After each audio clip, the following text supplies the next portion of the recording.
Hello दोस्तों, welcome to वर्चस्व academy classes. आज की क्लास में हम बात करने वाले हैं डीबीएमएस के एडवांटेजेस, डिसएडवांटेजेस की। साथ ही साथ ये भी जानेंगे कि कौन कौन से ऐसे एरिया हैं जहाँ पे डीबीएमएस का यूज़ किया जाता है। तो चलिए स्टार्ट करते हैं।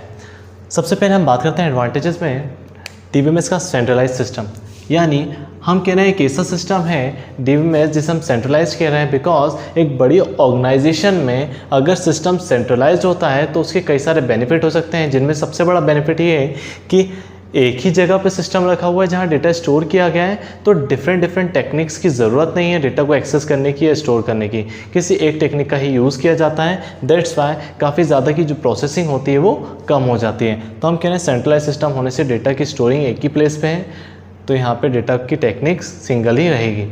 सेकेंड पॉइंट की अगर हम बात करें डेटा शेयरिंग की, तो डेटा शेयरिंग का मतलब जब नंबर ऑफ़ यूज़र एक ऑर्गेनाइजेशन में होते हैं, जैसे कि डायरेक्टर हो गया, मैनेजर हो गया या स्टाफ मेंबर हो गए, तो उन्हें डिफरेंट लोकेशन पे जाकर डेटा को एक्सेस करने की ज़रूरत नहीं है। हर एक यूज़र क्या होगा, यहीं से डेटा को एक्सेस करेगा, क्योंकि सिस्टम सेंट्रलाइज है इन द सेंस कि हमारा सारा का सारा डेटा यही है, तो हमें डिफरेंट मशीन पर जाने की ज़रूरत नहीं है। और हर एक यूज़र के लिए, चाहे वो एडमिन हो, चाहे मैनेजर हो, चाहे डायरेक्टर हो, वो सब के सब क्या करेंगे, यहीं से डेटा को एक्सेस करेंगे। तीसरे पॉइंट है डेटा इंडिपेंडेंसी की। तो इंडिपेंडेंसी को हमने लास्ट क्लास में भी समझा था। इंडिपेंडेंसी का मतलब कि अगर डिफरेंट लेवल हैं तो इंडिपेंडेंट होना मतलब एक लेवल पे रखा हुआ डेटा या स्कीमा जिसमें अगर मैं चेंजेस करता हूँ तो उससे मेरे अदर स्कीमा पे कोई इफेक्ट नहीं पड़ता या उसके हायर स्कीमा पे कोई इफेक्ट नहीं पड़ता। ये हम ऑलरेडी कवर कर चुके हैं, और इस वीडियो को मैंने जो डेटा एब्स्ट्रैक्शन का था या जिसमें हमने डेटा इंडिपेंडेंसी को समझा था, उसकी लिंक मैंने डिस्क्रिप्शन बॉक्स में ऑलरेडी दी है, तो प्लीज़ उसे आप वॉच कर लें, जहाँ पर हमें डेटा इंडिपेंडेंसी को और अच्छे से समझाया गया है। तो डेटा इंडिपेंडेंसी से हमें ये क्लियर हुआ कि एक लेवल में चेंजेस से दूसरे लेवल पर कोई इफेक्ट नहीं पड़ेगा। दैट्स वाई डेटा इंडिपेंडेंसी के कारण हर एक मॉड्यूल क्या है, अपने आप में इंडिपेंडेंट है, जिससे डेवलपमेंट काफ़ी आसान हो जाता है। इसके बाद हम बात करें रिडंडेंसी की, तो नॉन रिडंडेंसी का मतलब डेटा का डुप्लीकेशन जितना हो सके रिजॉल्व करना, जिसके लिए हम यूज़ करते हैं नॉर्मलाइजेशन। ये बहुत ही बड़ा टॉपिक है डीबीएमएस का, जिसको हम कवर करेंगे अपने लेटेस्ट सेशन की वीडियोस में। नॉर्मलाइजेशन के कारण क्या होता है, डेटा जो डुप्लीकेशन है उसे रिजॉल्व किया जाता है, जिसके कारण जो एनॉमलीज़ हैं या जो प्रॉब्लम्स हैं वो काफ़ी हद तक रिजॉल्व हो जाती हैं। साथ ही साथ अगर हम नॉर्मल वे में बात करें तो डेटा के डुप्लीकेशन से मेमोरी का वेस्टेज होता है, जिसको हमें रिजॉल्व करना होता है। यही हमारा क्या है, नॉन रिडंडेंसी है। इसके बाद हम बात करें, काफ़ी आसान हो जाता है एक्सेस करना। ईजी ऑफ एक्सेस मतलब आसान है काफ़ी, क्योंकि सिस्टम एक ही जगह पे रखा हुआ है। सारा का सारा डेटा अगर एक ही प्लेस पे है तो वहाँ से एक्सेस करने के लिए किसी एक एक्सेसिंग मेथड का ही यूज़ होगा। डिफरेंट एक्सेस करने के लिए मेथड्स यूज़ करने की ज़रूरत नहीं होती है, तो काफ़ी आसान हो जाता है डेटा को एक्सेस करना सेंट्रलाइज सिस्टम में। डेटा इंटीग्रिटी की अगर हम बात करें तो इसको भी मैंने ऑलरेडी कवर किया है डीबीएमएस वर्सेस फाइल सिस्टम की वीडियो में, जिसकी लिंक भी मैंने डिस्क्रिप्शन बॉक्स में दी है। तो डेटा इंटीग्रिटी में हम एग्जांपल से समझते हैं। मैंने वहाँ समझाया था, एक एम्प्लॉई है और मोर देन वन प्लेस पे अगर इसका डेटा रखा हुआ है, सपोज़ हमने कहा एक प्लेस पे इसका एड्रेस भोपाल है और दूसरी जगह पे इंदौर है, तो हम कह रहे हैं ये पॉसिबल नहीं है, बिकॉज एम्प्लॉय तो एक ही है। अगर वो एक ही है तो इसकी इन्फॉर्मेशन भी एक ही होनी चाहिए, अलग अलग प्लेस पे इन्फॉर्मेशन अलग अलग नहीं होनी चाहिए। अगर अलग अलग होती है तो हम कहते हैं कि यहाँ पे डेटा इंटीग्रिटी को मेंटेन नहीं किया गया है, अदरवाइज डेटा इंटीग्रिटी को मेंटेन किया गया है। डेटा कंसिस्टेंसी, डीबीएमएस में डेटा इंटीग्रिटी को मेंटेन किया जाता है। डेटा कंसिस्टेंसी, तो डेटा कंसिस्टेंसी का मतलब कि अगर हमारे पास 2000 रुपये हैं और मोर than one user, suppose user 1 और यूज़र 2 इसे एक्सेस कर रहे हैं, और यूज़र 1 500 रुपये, और एंड टाइम पे जब हम बात करें यूज़र 1 यूज़र 2 दोनों एक्सेस कर रहे थे रिकॉर्ड, तो दोनों को अमाउंट कितना दिख रहा था, 2000।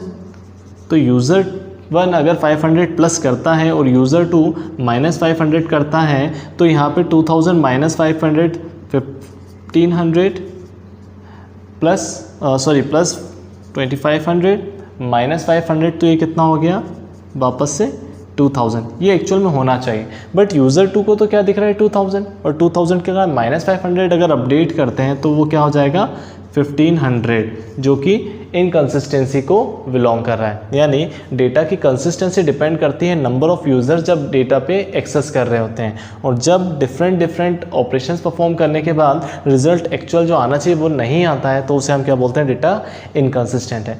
तो कंसिस्टेंसी को मेंटेन किया जाता है डीबीएमएस में।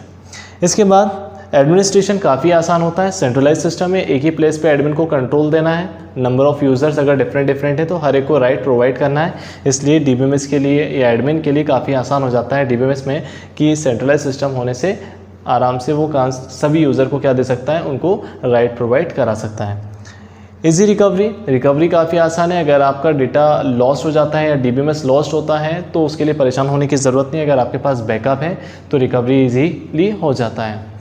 इसके बाद concurrent access, more than one user अगर एक ही टाइम पे डेटा को एक्सेस कर रहे हैं तो इसे हम क्या बोलते हैं, कंकरेंट एक्सेस या साइमल्टेनियस एक्सेस।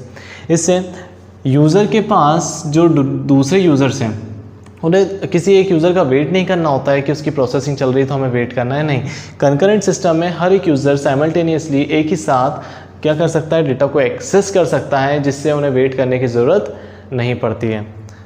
रिडक्शन टाइम, तो टाइम भी काफ़ी कम हो जाता है। जब आप कोई एप्लीकेशन बनाते हो डीबीएमएस से रिलेटेड तो आपको सारी चीज़ें बनाने की ज़रूरत नहीं है, बिकॉज हमारे दोनों लेवल पे, चाहे कंसेप्चुअल हो चाहे फिजिकल लेवल, दोनों पे डेटा अवेलेबल होने से एप्लीकेशन प्रोग्राम में काफ़ी आसानी से एप्लीकेशंस को बनाने के राइट मिल जाते हैं या एप्लीकेशन प्रोग्रामर काफ़ी ईजिली उनको बना सकते हैं।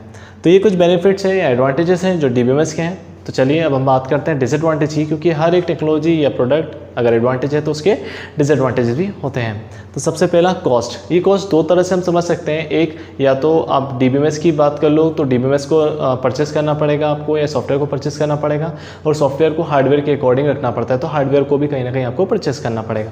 तो काफ़ी कॉस्टली होते हैं उनके डीबीएमएस के सॉफ्टवेयर्स। तो पहली चीज़ ये। दूसरा, अगर आप कोई डेटा रख रहे हैं तो उसके लिए आपको एक ऐसे पर्सन की ज़रूरत है जिसको वाकई में डीबीएमएस का नॉलेज हो। अदरवाइज़ आप नॉर्मल यूज़र को वो परमिशन नहीं दे सकते कि डेटा को हैंडल कर लीजिए, क्योंकि डेटा अगर लॉस्ट हो गया तो और उसका बैकअप अगर आपने नहीं बनाया तो उसकी रिकवरी तो बहुत दूर की बात है, आपको काफ़ी हद तक लॉस्ट हो सकता है। तो इसकी कॉस्ट को हम दो तरीके से समझ सकते हैं, एक एम्प्लॉय के टर्म में, दूसरा हार्डवेयर या सॉफ्टवेयर के टर्म में। बैकअप की हम बात करें तो बैकअप ईजी नहीं होता।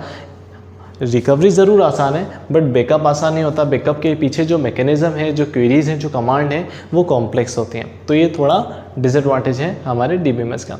थर्ड पॉइंट की अगर हम बात करें डाउन टाइम या फेलियर, तो कभी कभार सिस्टम काफ़ी हद तक हैंग हो जाता है जिसके कारण रिस्पांस टाइम पे नहीं मिल पाता है या काफ़ी सिस्टम डाउन हो जाता है, तो उसे हम डाउन टाइम कह रहे हैं। या फिर फेलियर का मतलब अगर हार्ड डिस्क जहाँ पे आपने डेटा स्टोर किया हुआ है या सेंट्रलाइज सिस्टम जहाँ पे डेटा स्टोर है वो अगर फेल हो गया तो आपका डेटा बैकअप ना होने के कारण आपका पूरा डेटा लॉस हो सकता है। तो ये भी इसका कहीं हद तक डिसएडवांटेज है। इसके बाद रिस्पॉन्स टाइम या थ्रूपुट की अगर हम बात करें तो रिस्पॉन्स टाइम अगर सर्वर काफ़ी दूर है या सेंट्रलाइज सिस्टम की हम बात करें वो मोर देन वन यूज़र एक्चुअल में डेटा को एक्सेस कर रहे हैं तो हर एक यूज़र को थोड़ा वेट करना पड़ता है प्रोसेसिंग स्पीड के अकॉर्डिंग। तो वहाँ पे रिस्पॉन्स जो है वो एकदम नहीं मिलता, थोड़ा टाइम के बाद रिस्पॉन्स मिलता है। इसके कारण थ्रूपुट भी आपका कम हो जाता है। तो ये थ्रूपुट जो है वो रिस्पॉन्स टाइम पर डिपेंडेंट है। रिस्पॉन्स टाइम जितना ज़्यादा बढ़ेगा थ्रूपुट भी उतना कम हो जाता है। इसके बाद लास्ट पॉइंट है सिक्योरिटी और इंटीग्रिटी की। तो जो प्रोसेसिंग होती है सिक्योरिटी और इंटीग्रिटी की, इसके कारण भी सिस्टम कुछ हद तक हैंग हो जाता है क्योंकि ये थोड़ी कॉम्प्लेक्स प्रोसेसिंग होती है इनकी। वहीं सिक्योरिटी इंटीग्रिटी ये दोनों एडवांटेज हैं डीबीएमएस के, बट उनके पीछे जो मैकेनिज़्म अप्लाई हुआ है वो थोड़ा कॉम्प्लेक्स होता है जिसके कारण ये थोड़ा हद तक सिस्टम को स्लो करते हैं। तो ये कुछ डिसएडवांटेजेस हैं जो डीबीएमएस के हैं। आई थिंक आपको एडवांटेजेस और डिसएडवांटेजेस क्लियर हो गए होंगे। अब बात करते हैं हम एप्लीकेशंस की डीबीएमएस के। तो हर एक प्लेस पे, चाहे आप रिटेलर शॉप देख लीजिए या एक बहुत बड़ी ऑर्गेनाइजेशन देख लीजिए, हर जगह पे डीबीएमएस का यूज़ होता है। एग्जाम्पल में बैंकिंग सेक्टर, आपके अकाउंट होल्डर जो हैं या ब्रांचेस हैं बैंकिंग की, हर एक इन्फॉर्मेशन को कहाँ पे रखा जाता है, बैंकिंग के पास भी एक डेटाबेस सर्वर डेफिनेटली मेंटेन किया गया होगा तो उसमें स्टोर किया जाता है। दूसरा इंस्टीट्यूशन, सेमी गवर्नमेंट हो, प्राइवेट हो या गवर्नमेंट हो, इवन कोचिंग क्लासेस हो, तो हर एक इंस्टीट्यूशन अपने डेटाबेस को मेंटेन करके रखता है। उसमें student record, fees record, salary record, employ record, हर एक रिकॉर्ड को मेंटेन करता है आपके डेटाबेस के अंदर ही। रेलवे हो, एयरपोर्ट हो, हॉस्पिटल हो, तो रेलवे में टिकट बुकिंग, पैसेंजर की इन्फॉर्मेशन, कौन सी ट्रेन कब कहाँ से कहाँ जा रही है, वो इन्फॉर्मेशन भी रेलवे के पास अपना डेटाबेस होता है, उसमें स्टोर होती है। एयरपोर्ट पे टिकट बुकिंग कि आपको कहाँ से कहाँ जाना है, कौन सा पैसेंजर है, कौन सा कस्टमर है, वो हर एक इन्फॉर्मेशन को, एम्प्लॉयज़ की भी इवन इन्फॉर्मेशन को आपके डेटाबेस में स्टोर किया जाता है। हॉस्पिटल में ड्रग हुआ, मेडिसिन हुई, डॉक्टर, पेशेंट, इनकी इन्फॉर्मेशन, बेड कितने खाली हैं, कितने भरे हैं, ये सारी इन्फॉर्मेशन, शॉर्टेज इवन मेडिसिन की हो तो वो सारी इन्फॉर्मेशन को भी स्टोर किया जाता है आपके हॉस्पिटल से रिलेटेड डेटाबेस के अंदर।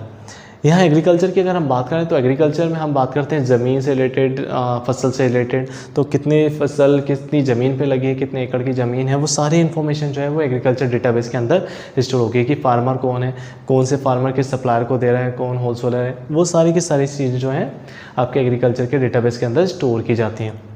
कम्युनिकेशन में हम सिम से रिलेटेड बात कर सकते हैं। एयरटेल की सिम हो गई, किस तरह से कम्युनिकेशन मेंटेन हो रहा है, ये कम्युनिकेशन से रिलेटेड सारी इन्फॉर्मेशन आपकी किसके पास होंगी, कम्युनिकेशन से रिलेटेड डेटाबेस के पास स्टोर होंगी। चाहे वोडाफोन हो, जियो हो, एयरटेल हो, BSNL हो, XYZ, हर एक कम्युनिकेशन कंपनी क्या करती है, अपने पास डेटाबेस को स्टोर करके रखती है। साइंस एंड रिसर्च फील्ड में भी डेटाबेस की बहुत ज़्यादा ज़रूरत होती है, क्योंकि पास्ट में कौन सी रिसर्च हुई थी ये हमें तभी पता चलता है जब उससे रिलेटेड डेटाबेस में डेटा की इन्फॉर्मेशन अवेलेबल हो। मतलब डेटाबेस की डेफिनेटली कहीं ना कहीं ज़रूरत होती है। साइंस में हम रिसर्च फील्ड में या साइंस में हम नासा की बात करें तो या इसरो की बात करें तो ये कब कौन से सैटेलाइट लॉन्च कर रहे हैं, कौन सी इन्फॉर्मेशन दे रहे हैं, ये हर एक इन्फॉर्मेशन को कहीं ना कहीं वो डेटाबेस में स्टोर करते होंगे। And the last one is sector. तो सेक्टर में आप IT सेक्टर ले सकते हैं या रिटेलर शॉप ले सकते हैं। कई सारी ऑर्गेनाइजेशन हैं जिनको मैंने यहाँ पे इंक्लूड नहीं किया है। तो हर एक जगह पे, हर एक छोटे से छोटी जगह जहाँ डेटा स्टोर करना है वहाँ DBMS डेफिनेटली यूज़ होगा। हर एक बड़ी से बड़ी जगह जहाँ डेटा यूज़ हो रहा है वहाँ पे डेटाबेस ज़रूर यूज़ होगा। तो आई थिंक आपको मेरी क्लास कंप्लीट हो गई है। तो अगर आपको ये वीडियो वाकई में पसंद आई हो तो please like, share and subscribe ज़रूर करें और लेटेस्ट नोटिफिकेशन के लिए बेल आइकन का यूज़ करना ना भूलें। Thank you.